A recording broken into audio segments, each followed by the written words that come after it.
మనం హైడ్రా కూల్చివేతల గురించి చూపించుకుంటూ, దాని గురించి వివరించుకుంటూ వస్తున్నాం గదా! ఎక్కడెక్కడైతే ప్రభుత్వము ఒక వినూత్న చర్యకు తీసుకుంది. ఎందుకనంటే, ఎక్కడ గూడా చెరువులు కబ్జాలు కావద్దు, నాలాలు కావద్దు అనే విషయాన్ని సీరియస్‌గా తీసుకొని ఒక హైడ్రా పెట్టింది. హైడ్రా కమిషనర్‌గా రంగనాథ్‌ని పెట్టింది. మనము దీన్నంతని కూడా మనము ఎవరైనా కూడా సమర్థిస్తారు. ఎందుకంటే, నాలాలు, చెరువులు ఈరోజు చెరువులు లేకుండా మొత్తం గూడా కబ్జాలు చేసుకుంటూ పోతున్నారు. అయితే కూలగొట్టే ఇప్పటికి 40 చోట్ల వీళ్ళు డెమాలిష్ చేసుకుంటా వస్తున్నారు. ఏమాత్రం అంటే వాళ్ళకు నోటీసులు ఇస్తున్నారు. ఇమ్మీడియేట్‌లీ ఏమైతే ఉందో ఆ బిల్డింగులు గావచ్చు, ఫర్నిచర్ ఏదున్నా కూడా నేలమట్టం చేసుకుంటూ వస్తున్నారు. దీనిలో భాగంగా కొన్ని చేసుకుంటూ వస్తారా? మరి మిగతావన్నీ కూడా చేస్తారా? ఇప్పటికొక 40 చోట్ల వీళ్ళు కూల్చివేతలు ప్రారంభించిర్రు గదా! మరి ఇప్పుడు మనం ఉన్నది హిమాయత్ సాగర్ చెరువుకు సంబంధించిన ఇటు కనిపిస్తుంది గదా మనకు. అక్కడి నుంచి చూస్తే మీరు ఈ చెరువుకి క్లోజప్‌లో మీరు కొంచెం అబ్జర్వ్ చేస్తే, ఆ చెరువును ఆనుకొని అంటే చెరువును ఆల్రెడీ పూడ్చిరో కూడా తెలవదు. మనకు గోడ కనిపిస్తుంది. చూడండి. కొంచెం నేను ముందుకు కూడా పోయే ప్రయత్నం చేస్తాను. ఇక్కడి వరకు తీసుకొచ్చి ఎందుకు చూపిస్తున్నానంటే, ఇది కొందరికే వర్తిస్తదా? మరి అందరికీ వర్తిస్తదా? అనే డౌట్ నాకొచ్చి నేను ఇక్కడి వరకు రావడం జరిగింది. ఇప్పుడు మీకు చూపిస్తున్నది సంధ్యా గార్డెన్ అని అటువైపు బోర్డ్ ఉంటది మీకు. అటునుంచి చూస్తే మీకు ఏమి కనిపించదు. ఏ కట్టడం కనిపించదు. ఓన్లీ ఒక బోర్డ్ కనిపిస్తది రోడ్డుకేమో. ఆ బోర్డ్ కూడా మీకు చూపిస్తా. ఈ బ్యాక్ సైడ్‌కొచ్చేసరికి మనకు మొత్తం గూడా అక్కడ ఆ కవర్ బ్లాక్ కవర్ గప్పిర్రు. సో, దాని కింద గడ్డి ఉంది. మేతకు పశువుల దానాకు సంబంధించి. ఏంటంటే అక్కడ సంధ్య డైరీ ఫార్మ్‌తో పాటుగా అక్కడ కనిపిస్తున్నాయి గదా! పెంకుల్లాగా. అది ఇల్లు. చాలా పెద్ద ఇల్లు. ఇంతకీ ఇది ఎవరిదనంటే ఇప్పుడు మనకి రాష్ట్ర మంత్రిగా ఉన్నారు గదా! ఆయనకు సంబంధించిన ఈ ఇల్లు, ఆ ఫార్మ్ హౌసు, లేదు అంటే డైరీ ఫార్ము అన్నీ కూడా ఇదే. మరి దీన్నెందుకు నేను ఇంతకు ముందు కూడా చెప్పిన. ఈ ఫస్టు ఎవరైతే ఉంటారో ముఖ్య నాయకులకి సంబంధించి ఈ కూలగొట్టడాలు ప్రారంభిస్తే ఏమవుతదంటే ప్రజలకు కూడా ఒక నమ్మకమొస్తది. కానీ ఏదో తూతూ మంత్రంగా మనం చేసుకుంటూ వచ్చామని ఏ ప్రభుత్వాలైనా ఈ తీరనేది మంచిది కాదు. ఏదో చలో తూతూ మంత్రంగా చేద్దాము. ఒక 40, 50 మందిని బెదిరిద్దాము. ఆ తర్వాత అదని. మరి దీని సంగతేంటి ఇప్పుడు? నీళ్ళు మీకు కనిపిస్తున్నాయి గదా! ఇంతవరకు ఎంక్రోచ్‌మెంట్. మరి ఇది బఫర్ జోన్‌లోనే ఉంది గదా! ఇక్కడ ఎలాంటి కట్టడాలు కట్టగూడదు. ఇక్కడ డైరీ ఫార్ములు నడుపుతారు. అక్కడ నివాసం ఉంది చూడండి. మరి ఇవెందుకు కూలగొట్టారు? అంటే వీటన్నిటిని ఇట్లా గాలికొదిలేస్తారా? అంటే ఎక్కడి నుంచొచ్చినాయి? వీళ్ళు ఎన్నో కబుర్లు చెప్తారే ఈరోజు ప్రజాప్రతినిధులు, నేను అందరిని అంటలేను. ఈ కొంతమందిని మేజర్ ఆఫ్ ది పీపుల్ మేమేదో ప్రజలకు చేస్తున్నాము, మేమేమి దోపిడీలు చేయట్లేము, మేమేమి ఏమంటారు అక్రమాలకు పాల్పడతలేదు, అన్యాయాలకు పాల్పడతలేదు అనే ఒక బిల్డప్ లాగిస్తుంటారు గదా! మరి గిదేంది అనేది ఇప్పుడు. ఇది మర్చిపోతున్నారా? ఇది కళ్ళకు కనపడతలేదు. అంటే కాంగ్రెస్ పార్టీలో ఉంటే అన్నీ చెల్తా అయిపోతాయా? కాంగ్రెస్ పార్టీలో ఉంటే ఇట్లాంటివి ఏమి గూడా పట్టించుకోరా? అంటే మెల్లమెల్లగా దీన్ని దీన్ని అంటే ఈ ఈ ఏదైతే హిమాయత్ సాగర్ ఇటువైపు ఉంది గదా! మెల్లమెల్లగా వీళ్ళు దాన్ని ఆక్రమించుకుంటూ వస్తున్నారు గదా!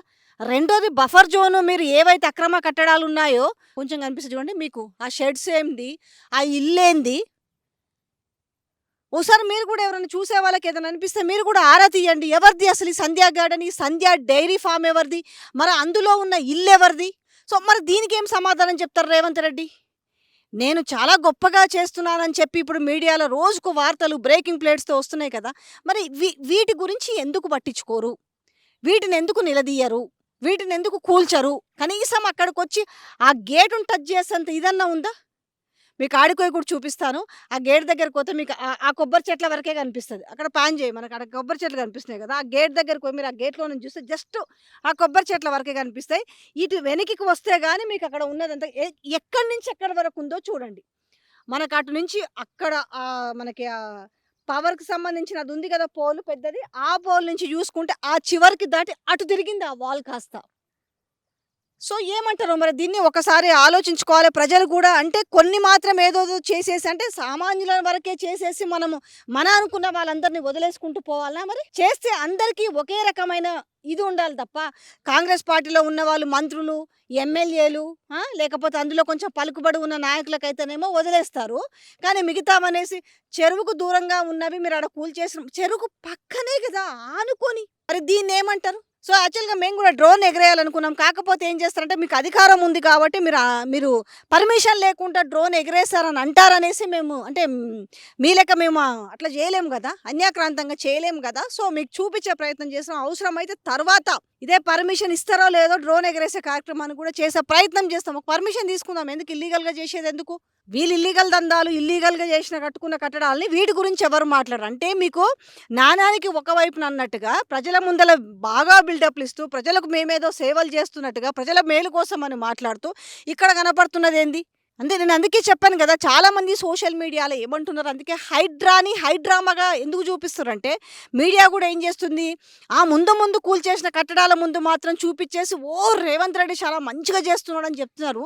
మరి కొంచెం లోపటికొచ్చి రాజకీయ నాయకులది గూడా బయట పెట్టొచ్చు గదా! ఇంకా వాళ్ళే గాదు. దీంట్లో ఈ బఫర్ జోన్‌లో కట్టడాలున్న వాళ్ళల్లో చాలా మందున్నారు తీస్తే.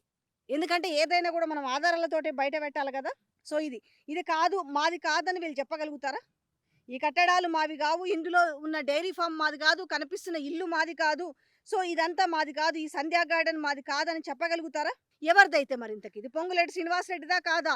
కాదని వాళ్ళు చెప్పుకుంటే ఎవరిది? వాళ్ళు ముందుకొచ్చి సమాధానం చెప్పాల్సినంత అవసరం అయితే ఉంది గదా! మంచి ప్రాంతాన్ని బోర్డులేదు గాని ఇగో ఇది కూడా చూడండి ఒకసారి.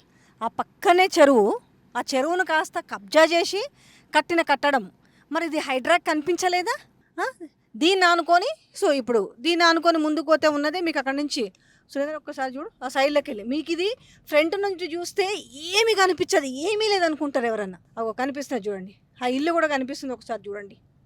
క్వశ్చన్ అందరికీ ఒకే న్యాయం ఉండాలి కదా, మళ్ళీ ఇందులో విఐపీలకు ఒక రకంగా మిగతా వాళ్ళకు ఒక రకంగా ఎందుకు ఉండాలా? చూడండి ఇది మొత్తము ఈ చెరువు శిఖం కింద మొత్తం చూడండి, అక్కడే నీళ్లు, అక్కడే ఇది అగో కట్టడాలు అవి మొత్తం ఇక్కడి నుంచి. సరే కొనుక్కున్నారా అన్యాక్రాంతము ఆక్రమణలో, మరి వీళ్ళందరూ చెప్తారు కదా ఈరోజు నాలాలని చెరువులని కబ్జాలు చేస్తున్నారు అనేసి.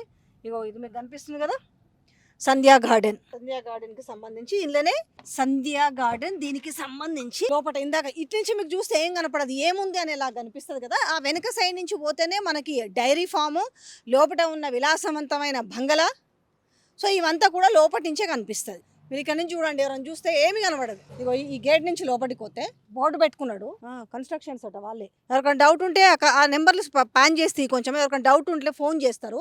ఇగో చూడండి ఈ గోడకు ఇగో సంధ్యా గార్డెన్ అంటే దీని గార్డెన్ కోసం ఇది మంచిగా చేసి ఇప్పుడు ఈ గోడ ఉంది కదా, ఈ గోడ ఆ కొబ్బరి చెట్లు మీకు అన్ని వాటర్ కనిపిస్తుంది చూడండి. మరి దీన్ని ఏమంటారు? ఇలా భాషలో ఎంక్రోచ్మెంట్ ఆక్రమించిరా, మరి బఫర్ జోన్లో కట్టకూడదు అన్నప్పుడు. సో మరి ఇంత ఇగో ఎట్లా కట్టిరు? ఇగో ఇది రోడ్డుకే. సో మనకి చూసుకుంటే అది ఉంది చూడండి, పోలీస్ అకాడమీకి సంబంధించిన ట్రైనింగ్ గ్రౌండ్. ఈ ట్రైనింగ్ ఎవరికైనా డౌట్ వస్తే వచ్చి చూసుకోవడానికి మళ్ళీ చెప్తున్నా, ఈ ట్రైనింగ్ గ్రౌండ్కి RBVRR Telangana state police academy training ground, ఆ గ్రౌండ్ అటువైపు ఉంది మనకి. సో ఈ సంధ్యా గార్డెన్కి సంబంధించిన మనకి ఇక బోర్డు, ఇక పెద్ద గేట్ ఇక్కడ ఉంది. ఈ గేట్ను వచ్చే ఏ హైడ్రా ఎందుకు టచ్ చేయట్లేదు, ఏ బుల్డోజర్లు ఏమి ఇక్కడ రావట్లేదు ఎందుకు? మరి సమాధానం చెప్పాలి. మరి ఇప్పుడు కనిపిస్తుంది కదా, ఇప్పుడు ఇక్కడ నుంచి అక్కడ వర్క్ జరుగుతుంది, 2 గేట్లు. అక్కడ నుంచి ఒక రెసిడెన్సీకి, ఒక వైపు నుంచి వాళ్ళ రెసిడెన్స్, దాని తర్వాత డైరీ ఫామ్కి. ఇది మెయిన్ రోడ్ని ఆనుకొని చెరువులోనే ఉంది ఇంచుమించు, చెరువును ఆనుకొని. మరి ఎన్నేళ్ల క్రితలో ఏంటో మరి నిర్ణయాలు అనేవి తీసుకున్నప్పుడు నిజంగా తీసుకుంటే బఫర్ జోన్లో కట్టడాలు ఏవైతే ఉన్నాయో వాటన్నిటిని కూడా నిర్మూలించాల్సినంత అవసరం అయితే ఉంది. కానీ పెద్దలకు పీటేస్తాము, వేరే వాళ్ళకి ఇంకో రకంగా చూస్తామని ట్రీట్ చేస్తే ఎవరు వచ్చి ఇది చూపించరు. వీళ్ళకే కాదట, మళ్ళీ ఆ పార్టీలో ఉన్న ఆ V6 ఆయనకు వివేక్ ఉంది.